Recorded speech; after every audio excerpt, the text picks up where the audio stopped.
away like a submarine. No, we'll find it out. And I worked out the tide, the way the wind was blowing, and I thought, okay, 7 o'clock, so I thought, okay, this is going to come up onto a beach somewhere. So I roughly worked it out, waited an hour, obviously it was just had to make the journey, and then walked along the beach, further south on the beach, and there it was in the surf. Picked it up, not a drop of water inside the cake, so that worked.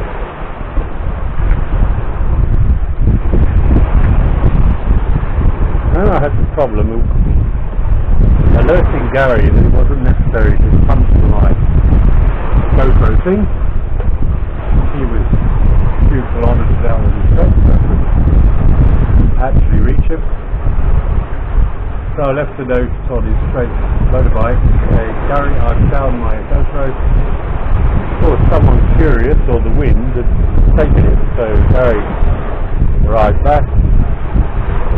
And they spent 2 hours. He sent me an email saying, sorry David, pity you've lost that because we can't find it. We searched 2 hours. Pat said in the message back, sorry Gary, I did leave you a note, but I found it.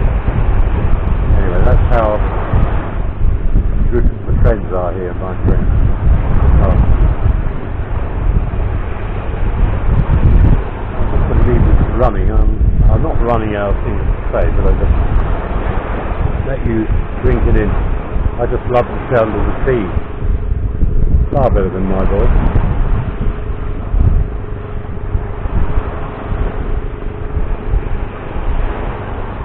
That is the one drawback here, is corruption.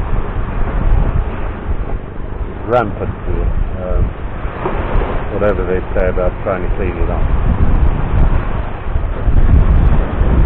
And it's basically the rich get richer, maybe most countries are so quite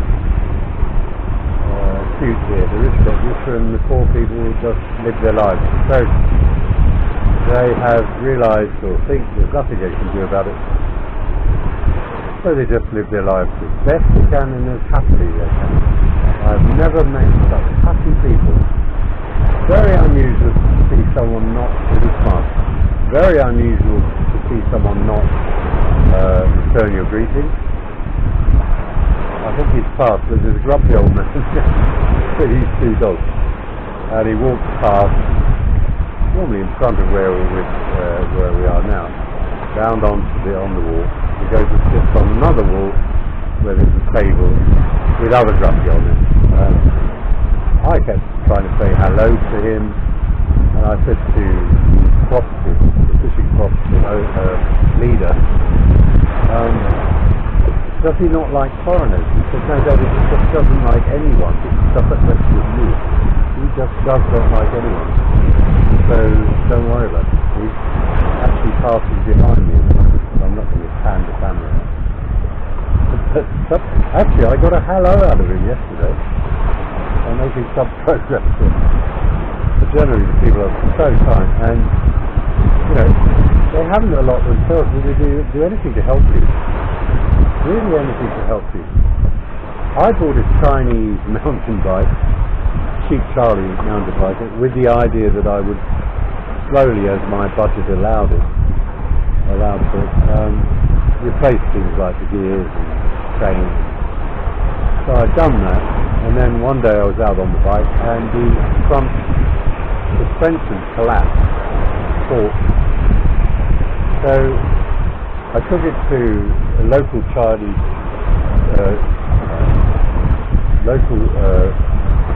cycle shop called Psychology, which is a very clever name. It's run by a very nice young family man of, I don't know, he's got some Chinese or something in him, as many people here. But he said, well, we can't repair it, and unfortunately, to fit your bike, the only thing we've got is quite expensive.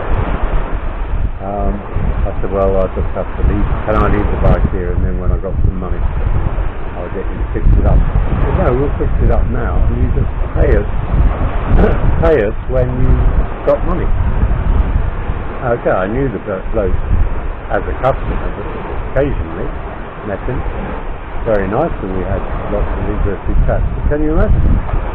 So they fitted the bike up. The bill was quite a lot, nearly $80, which is a lot for me. And he said, okay, here's the bill. Just come in and pay me when you have it. I think it's 3 weeks later I could pay him when I got the pension. But you imagine the trust there. Now, at the same time, I wasn't being spendthrift, but I'd had all sorts of sudden bills, which you get when you first settle into a place. Now my landlord, I said to my landlord, your rent is due on the 28th of April, and my pension will come in on the 3rd of May. Can I pay you 5 days late the rent? No. I said, well, I'm not going to run away. He said, no, I want it now, I need the money, I want it then and I need it. I'd already put it aside, because I always do that. When my pension comes in, I put aside cash money that I know I'm going to need to pay, like rent, utilities.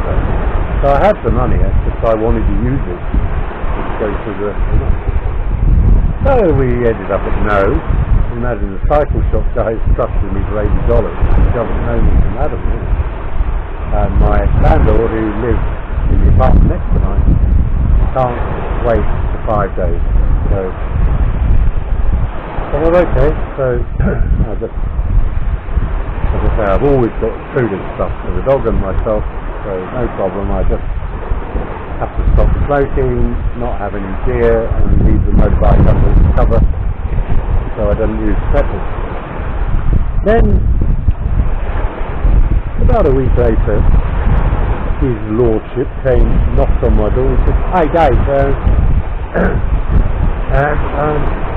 you still want to pay me late?" I said, "Yeah, well, don't worry about it. I'm not worried about it. My daughter has actually sent me $200. He said, "Well, the point is, I'm late on my child support payment, because we had a Filipino wife and he's got a son with him. And so if you could give me some of the rent money now, then the rest can wait till 3rd of May." I said, "Oh, okay. How much do you want?" "Oh, I